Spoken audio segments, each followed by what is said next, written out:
My name is Tejlyn Hegarty, and this is my speech persuasive topic on to receive welfare, should drug tests be required? And this is my audience.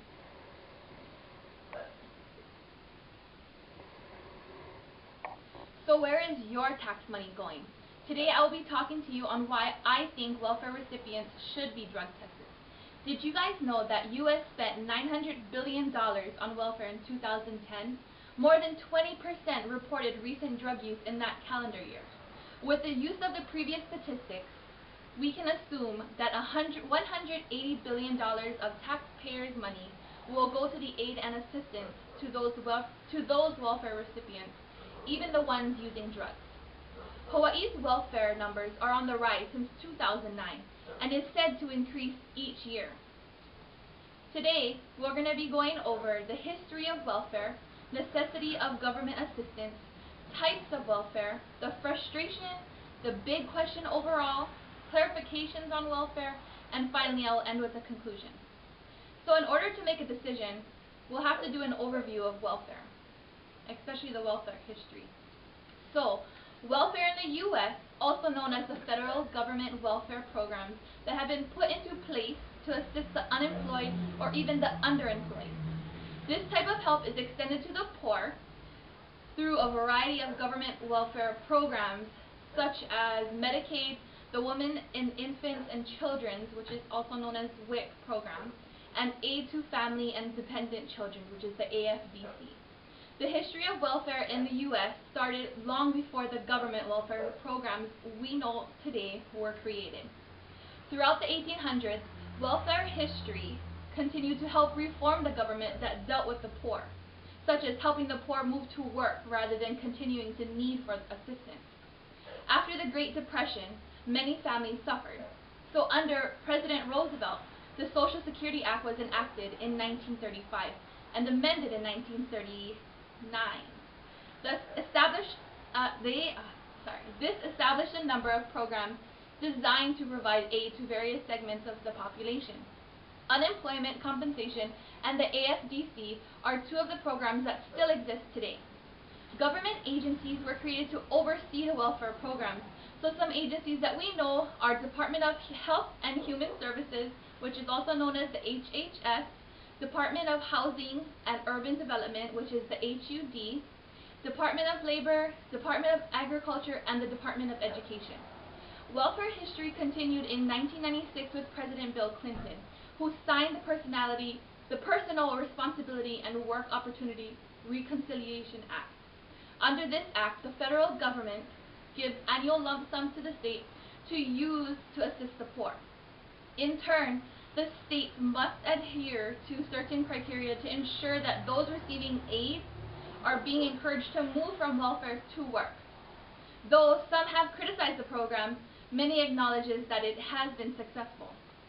So the types of welfare programs that are available are the Temporary Assistance for Needy Families, also known as TANF, the TANF, Child Support Programs, Child Care, Energy or Utility Assistance, Food Assistance, and Medical Assistance like Medicaid or MedQuest, and also Vocational Rehabilitation Services. And what an interesting fact is, Hawaii offers child care assistance to all working families with incomes under 85% of the median state income. So, the availability of paying for child care enables many low-earning families to avoid welfare dependency overall. So, the necessity of government assistance. Welfare programs are state-regulated programs for those who live under the minimum accepted level means as determined by each state government. These are many individuals and families that need government assistance due to being unemployed or even underemployed to support themselves as well as their families. However, some people abuse the system.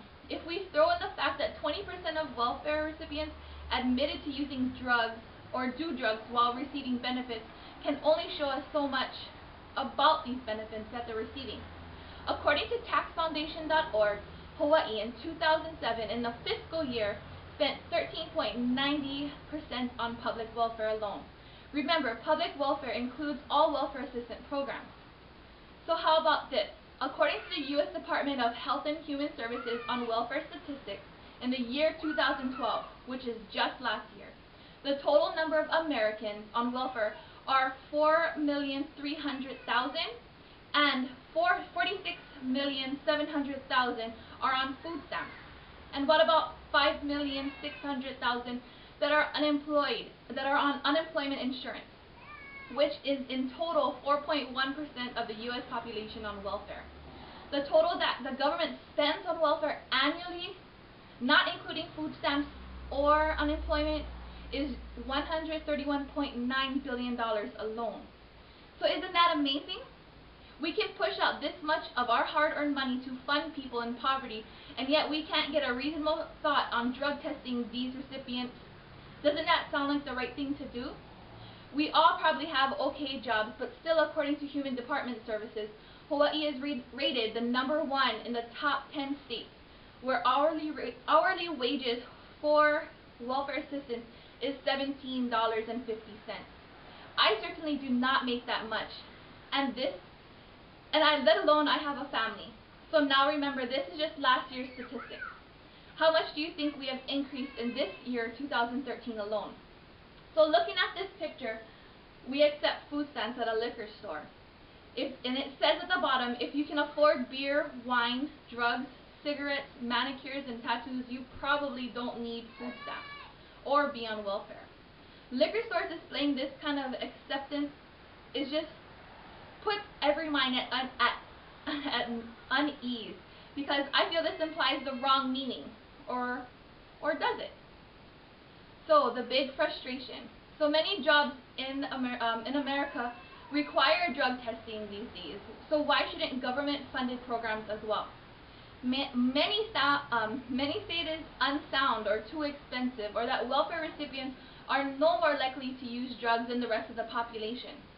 Although these are some good reasons not to do a drug test, at the end of the day, we need to cut our taxpayer spending somewhere.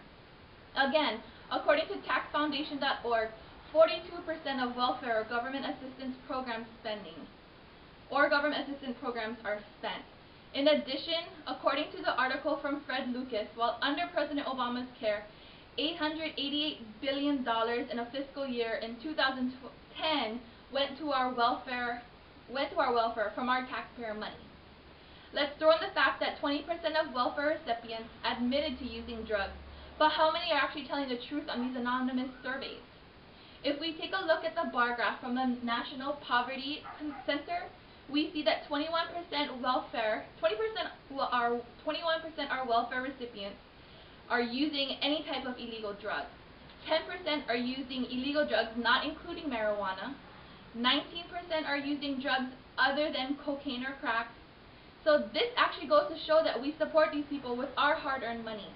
This study by the National Poverty Center found that substance abuse is a covert behavior, so its true prevalence among the general and welfare population is and probably will never be known, and will remain unknown to facts, mainly because most studies relied and are relying upon self-surveys and self-reports.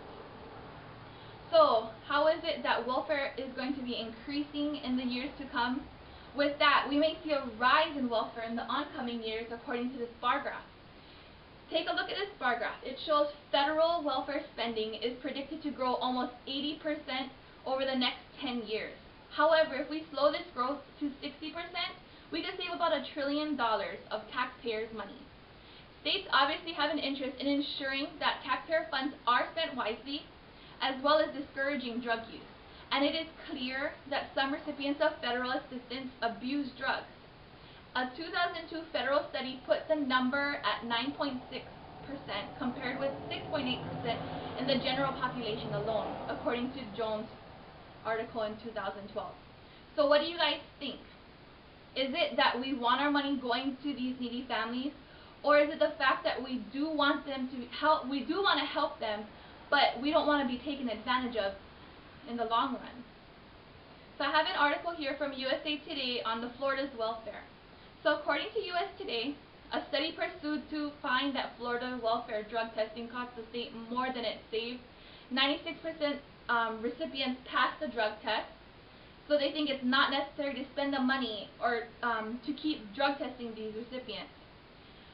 But I would rather have my money go to knowing that these people are using money for the good and to help their families, rather than using it on drugs, cigarettes, or alcohol.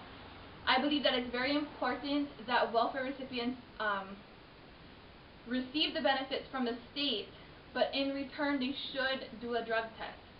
Before being stopped by the court, Florida actually tested all adult welfare applicants, but charged them $30 to $40 for the drug test. And if they passed the drug test, they would be reimbursed. However, most of them could not take it. About roughly 2,000, or 1/3 of the applicants, failed to take the test because of the cost, or because they were the fact that they're not going to pass.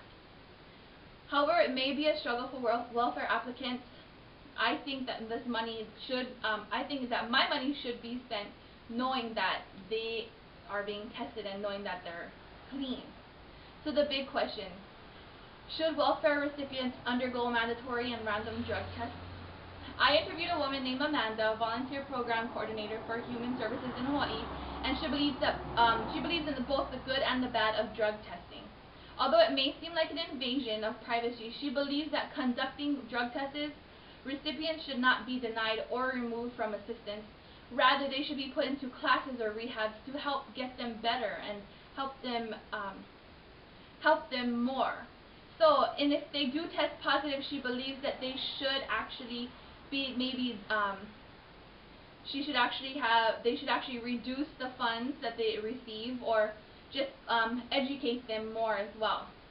So lastly, she makes a note that it's not solely the fact that it's drug abuse, but it's education as well. So we should also educate our students before graduating, as we're welcoming them into this survival of the new world. I know this is a controversial question, so that the hardworking minds have a question that they probably all think, which is, why shouldn't you have to pass the urine test to collect a welfare check, since we have to pass one to earn money for you guys? Well, I believe with the rising number of U.S. citizens receiving welfare, there should be some sort of random drug testing or mandatory drug testing. But we should also help them in the long run. So for clarification, all in all, I do believe that we should do drug testing for welfare recipients, whether it's mandatory or random. And as a hardworking citizen, to see people on welfare using drugs and knowing that some of them don't work is just kind of like a slap in the face. And anyway, like Amanda said, I don't think that we should strip our welfare recipients of all benefits. I think that we should help them if they are positive in their drug tests, and that we should get them clean and educate them more, and especially we should educate our younger generation. In conclusion, this speech is about changing an attitude, or your attitude about actually drug testing welfare recipients and applicants. Together we can change the future if we think and plan for it now. The only way we can work towards a difference is to get up and be heard. So if we as a state can work towards self-sufficiency, we can show that the poverty cycle can be slowed down. In addition, when elections come around, this matter of drug testing welfare recipients is probably going to come up. So you can let your voices be heard, and together we can make a difference. Today I've shared a lot of information about welfare and its statistics within the U.S. and Hawaii. So when given the chance, let's fight for welfare to be used how it's supposed to be used. Thank you, and mahalo.